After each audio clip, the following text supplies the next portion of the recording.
me. I'm only talking about my experience. Me.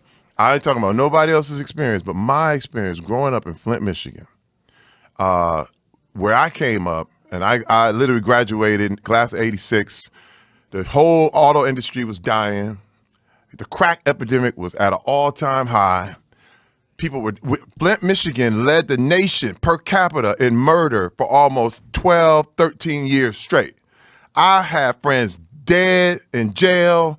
People were dying. It was crazy. And people always want to talk. Anybody who wants to talk about violence has never seen it. I'm trying to tell you, when you talk about violence for real and you see it, it's like, it's one of the scariest, most crazy things you've ever seen in your life. And people want to, yeah, smoke and fight this. And man, when you see somebody get smoked, when you really understand the ramifications of like this kind of thing, man, I beat up my own father. I beat my father's ass as a grown man because he was a drunk. I went through my whole life him beating up my mother. Listen, my earliest memory was him hitting my mother in the face as hard as he could. That's my earliest memory. And that told me, oh, damn, it's his world, okay? And he ruled through intimidation. He ruled through physical force. And we were scared of him, man. My whole life, I was scared of my father. I peed in the bed. I was 14 years old. Because I wake up, I didn't know what was going to happen. I'm still afraid of my father. I would never fight my father. Come on, man. I don't care, world champion, because I know he would shoot you. He would kill you. He would kill you. I knew that for a fact. I knew that as an adult, I was always respectful. He needed money. I would make sure I gave him money. I didn't want to be on his bad side. But see, I did the same thing. I was a pleaser. I was like, man, you want another beer? Here's another beer. You want this? No. Yes, sir. Yes, sir. But pull your pants up. My pants up, sir. No. But this is the thing. I became a grown man. And I said, look, I'm gonna bring my family home. I'm gonna bring my kids home for Christmas. I'd played in the NFL. I had done this thing. I said, listen, I'm gonna bring my kids home for Christmas. I said, please, just don't act up. Just please. My kids have never seen it. My kids have never seen nothing crazy. Man, I bring them home. I'm out there hanging out with my wife and my kids. I'm hanging out with my wife. We about to go out. My kids are left them at home. Man, I get a call from my aunt. Oh my God. He hit your mama in the face. He knocked her tooth sideways. He knocked her tooth loose. I said, what?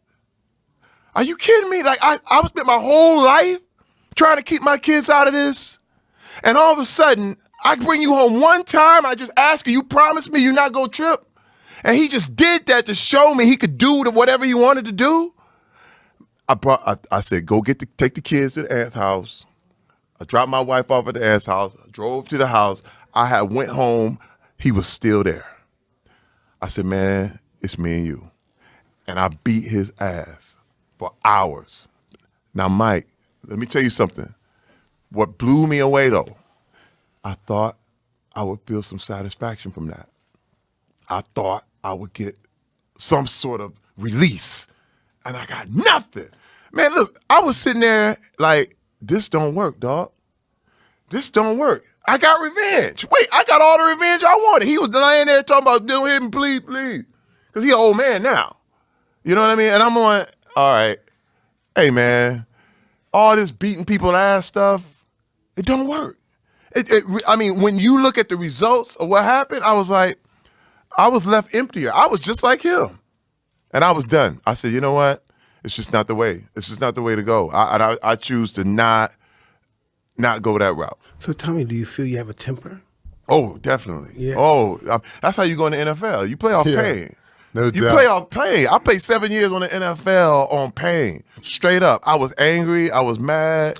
And that's how allow you to put your head into anything. Me too. I did that with boxing. Then, but when was tricky. Then I finished boxing. That doesn't work in the real world. It doesn't. No, that stuff doesn't work in the real world. Being tough doesn't work in the real world. You gotta be smart. Homie. It's like the military. Oh, it's like the military. You know, imagine when you're in a war zone. Yeah. You know, Mike, I know vicariously your experience. You know what I mean? I didn't live it, but I know the people I understand you because I feel your pain. I feel a lot of what you came up in. And I understand how you became the best boxer who ever lived. I definitely understand it. But that shit don't work in the real world. No, not a little bit. Man, wait, first of all, I had so many things, man. I would yell. And this, I never hit my wife, never did anything like that. But man, I yell the hell out of her. Like, I would create such a scene that was like, man, this dude. And now look, my wife has seen me throw people over her head. But then she was the one who told me, Terry, listen, we gonna lose everything. We gonna lose everything. I had a hairpin trigger. What you say, nigga? What you say? You know what I mean? That's all it took. And all of a sudden, I was snapping. And dude, listen, can I tell you something to you? I'm glad Talk you to didn't me. reach that level yet. See, I was that guy tripping, hitting people because they fucking with me too much for autographs. I fucking knock them out or something, break the fucking jaw. Next thing, but know what? I started signing those checks, and that what broke my spirit. Oh, these niggas getting $4 million. I don't even know these guys. $8 million. I don't know these. Who are these guys? Just because I was stupid, I was, I hit these guys, man. I had I had Pepsi-Cola commercials and all that stuff, man. Right. Now I became one of those crazy guys that scared of me and stuff. So you can't do that. You gotta be cool with that. You gotta control your temper because they'll freak out. Those people in Hollywood that's down with you, they'll freak out. Mike, could you please Angry tell black